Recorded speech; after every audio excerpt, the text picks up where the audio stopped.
Dimensión, forma, claridad. La información debe suministrarse en un formato que sea fácil de entender. Detalle. La información puede proporcionarse en un formato detallado o resumido. Orden. La información debe ordenarse en una secuencia predeterminada. Presentación. La información puede presentarse en forma narrativa, numérica, gráfica u otras formas. Medios. La información puede proporcionarse en la forma de documentos de papel impresos, presentaciones de video u otros medios. Sistema genérico. Un sistema genérico puede ser definido como un conjunto de partes interrelacionadas que trabajan conjuntamente para lograr ciertos objetivos colectivos. La función básica de todo sistema consiste en colectar datos, procesarlos y darles salidas como información o productos acabados. En el gráfico anterior ya se ha ilustrado cómo se organiza un sistema de 3 partes: entrada, proceso y salida. Este gráfico también podría describirse de la siguiente manera. Las entradas son procesadas para ser transformadas en algo definido y terminado. Pero este tipo de sistema es estático. Al no poseer retroalimentación, no puede ser ajustado. Por ello, para monitorear el desempeño de cualquier sistema, necesariamente debe poseer cierto mecanismo de retroalimentación o control. La introducción de este concepto nos lleva al siguiente apartado. Las 4 partes de un sistema genérico. A un sistema que posea las siguientes 4 partes indivisibles se denomina sistema genérico. La entrada. Las entradas al sistema se dan en diversas formas, como por ejemplo en forma de materia prima, insumos y datos, que son procesados para producir una salida específica. Proceso. Las entradas pasan por un proceso de transformación. Salida. Después de que hayan sido transformadas, las entradas se convierten en un producto definido. Retroalimentación. Por último, la retroalimentación es el mecanismo que se implementa para monitorear y controlar el desempeño del sistema. Es importante para saber si el sistema está cumpliendo con sus objetivos. El control consiste en ajustar el proceso para producir una salida específica. En el siguiente gráfico se puede apreciar el funcionamiento de un sistema genérico como un todo organizado de manera lógica. Se tiene la entrada, se tiene el proceso, luego la salida y hay una retroalimentación. Breve historia de la teoría de sistemas. Si bien el enfoque de sistemas venía siendo utilizado desde la década de los 30, fue el biólogo alemán Ludwig von Bertalanffy el que estableció la teoría de los sistemas como un movimiento científico.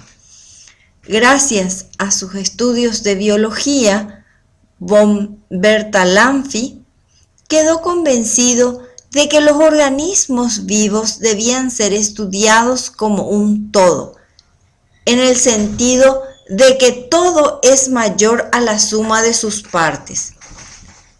El trabajo de von Bertalanffy estableció la teoría general del sistema, que es el TGS, que fue desarrollada para lidiar con las propiedades generales de los sistemas, sin importar qué forma adaptasen.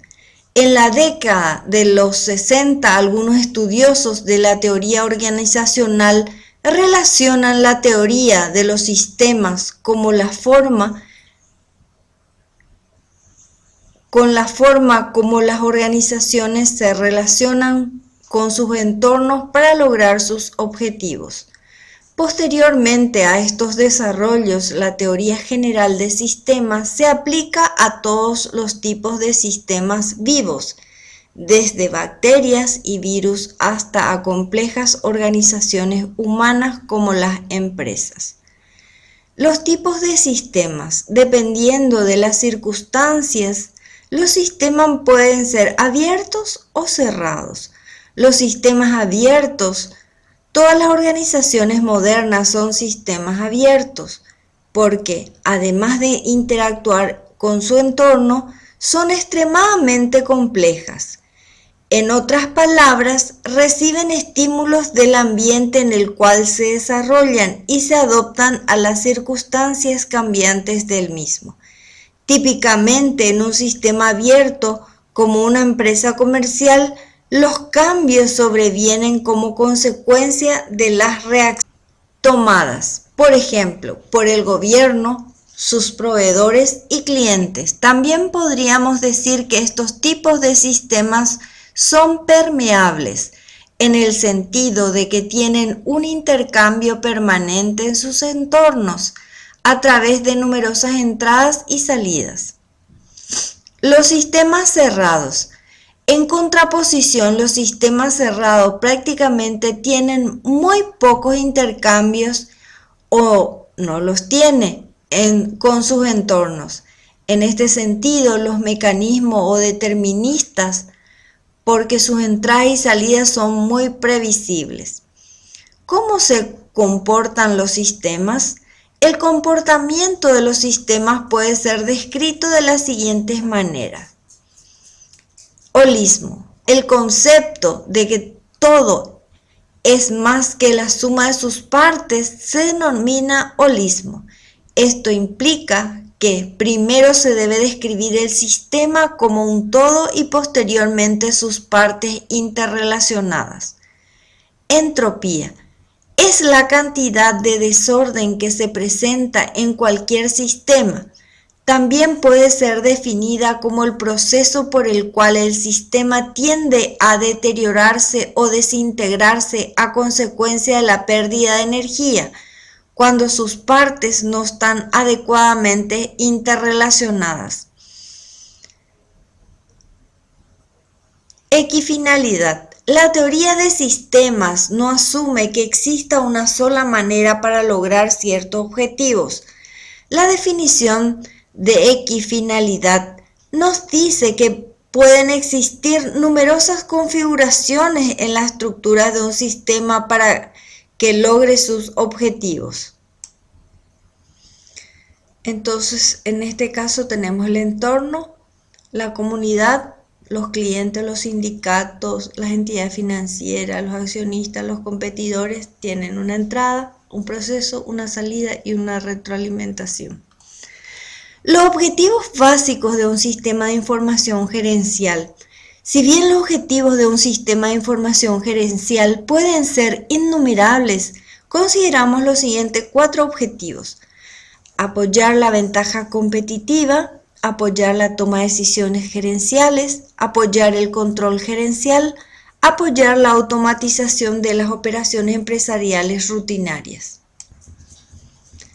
Aquí tenemos que apoyar la automatización de las operaciones empresariales rutinarias, apoyar el control gerencial, apoyar la toma de decisiones gerenciales y por último, apoyar la ventaja competitiva. Los 3 tipos de sistema de información gerencial. Claramente a lo largo de la historia de la humanidad se han desarrollado y utilizado 3 tipos de sistemas de información gerencial: el manual, el mecánico y el informatizado.